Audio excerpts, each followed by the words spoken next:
नमस्कार मित्रांनो, मी अनिल घनवट.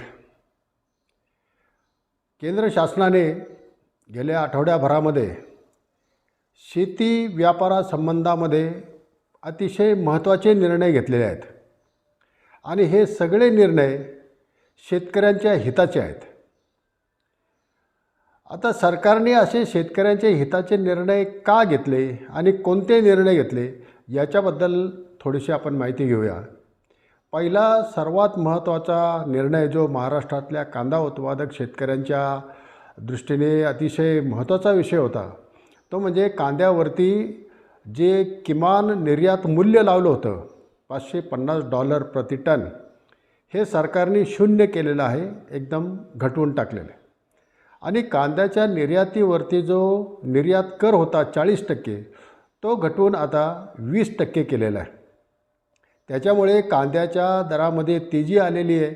40 रुपयाच्या दरम्यान विकणारा कांदा आता 50 रुपयाच्या दरम्यान गेलेला आहे आणि शेतकऱ्यांचा मोठा फायदा झालेला आहे.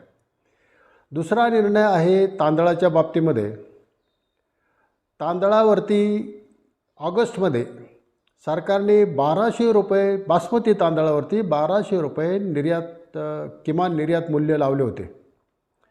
त्याच्यावरती थोडा गोंधळ झाला, हंगामा झाला आणि शेतकऱ्यांच्या विरोधानंतर हे निर्यात मूल्य घटून 950 केलं होतं, $950 प्रति टन. परंतु आज ते निर्यात मूल्यसुद्धा शून्य करण्यात आलं, हटवण्यात आलं. आणि तिसरा महत्त्वाचा निर्णय जो आपल्या सर्वांच्या आधी जिव्हाळ्याचा प्रश्न आहे तो आयात तेलावरती 0 आयात कर होतं, ते आता वाढवून 20% केलेलं आहे. त्याच्यामुळे आयात होणारं तेल थोडंसं महाग पडलं तर देशांतर्गत तयार होणाऱ्या जो कच्चा माल आहे, जे तेलबिया आहेत, सोयाबीन असेल, सूर्यफूल असेल, शेंगदाणा असेल, यांच्या दरामध्ये सुधारणा होण्याची शक्यता दिसते. सोयाबीनचे दर थोडे सुधारलेले आहेत, कांद्याचे दर सुधारले आहेत आणि तांदळाचे दरसुद्धा बऱ्यापैकी आता सुधारलेले आहेत. तर हे शेतकऱ्यांच्या हिताचे निर्णय सरकारने घेतले. सरकार अचानक असं एकदम शेतकरी हितैषी का झालं, तर याचं उत्तर आहे की लोकसभेमध्ये शेतकऱ्यांनी आपली नाराजी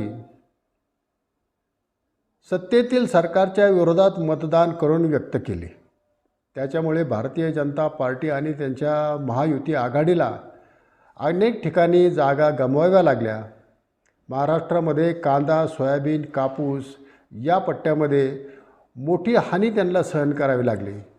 आणि आता महाराष्ट्रामध्ये विधानसभेच्या निवडणुका आहेत, हरियाणामध्ये विधानसभेच्या निवडणुका आहेत. महाराष्ट्र हा 2 नंबरचा सोयाबीन उत्पादक राज्य आहे आणि सोयाबीनचे दर जर सुधारले नाहीत तर पुन्हा आपल्याला राजकीयदृष्ट्या फटका बसू शकतो. हरियाणामध्ये 56% बासमती तांदूळ तयार होतो आणि बासमती तांदळाचा शेतकरी नाराज झाला तर हरियाणामध्ये सुद्धा आपल्याला फटका बसू शकतो.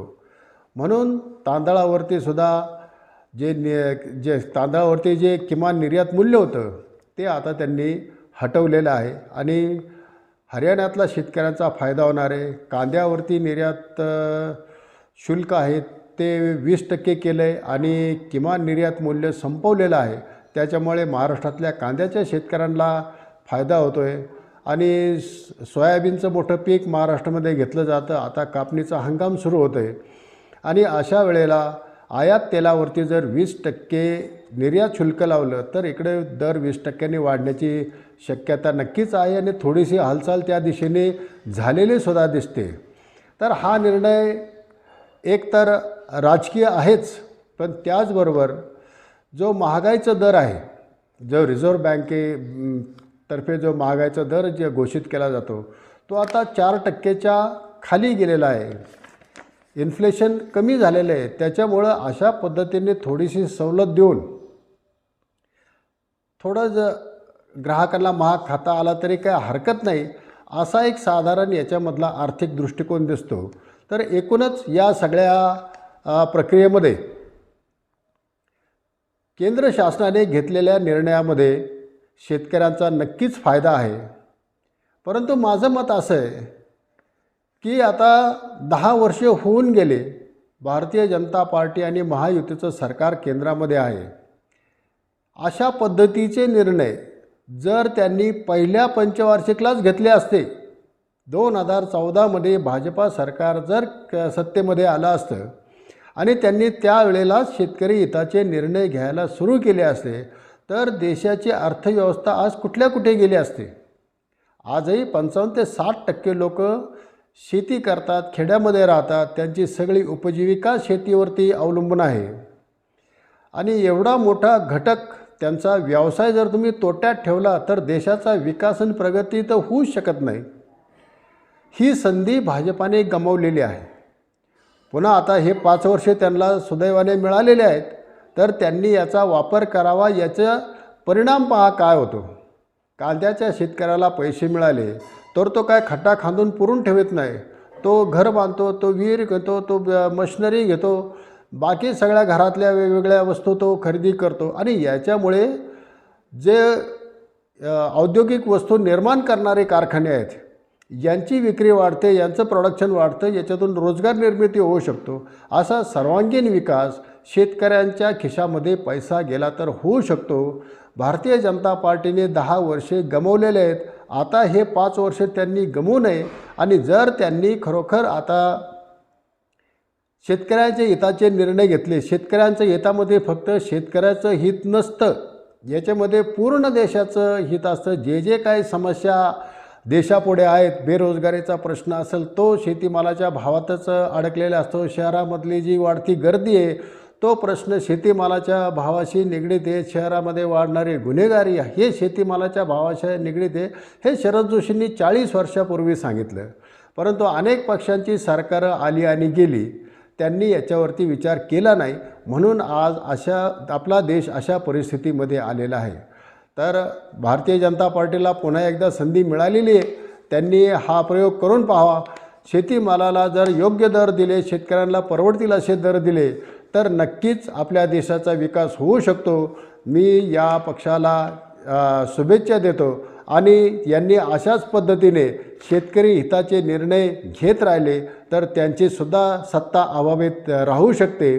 तुम्ही शेतकरी विरोधी निर्णय घेतले तर आता शेतकरी पहिल्यासारखा डोळे झाकून मतदान करत नाही. त्यालासुद्धा आता समजायला लागलं की आपला व्यवसाय आहे, आपल्या व्यवसायाच्या हिताचा पक्ष सत्तेमध्ये निवडून गेला पाहिजे. याच्यासाठी आता इथून पुढं कोणत्याही पक्षाचं सरकार कुठेही सत्तेमध्ये असो, त्यांना शेतकऱ्यांच्या हिताचा विचार केल्याशिवाय तरुणोपाय नाही. हे आता काळ्या दगडावरची रेघ आहे. ही घडलेली एक खूप मोठी घटना आहे, ही खूप चांगली घटना आहे. आणि शेतकऱ्यांनी आता इथून पुढे तरी आपला लाडका पक्ष, लाडका नेता, आपल्या जातीचा, धर्माचा वगैरे म्हणून मतदान करायचं सोडून जो शेतकऱ्याचा हिताचा पक्ष असेल त्याला निवडून द्यायला शिकलं पाहिजे. एवढं बोलतो आणि थांबतो. धन्यवाद.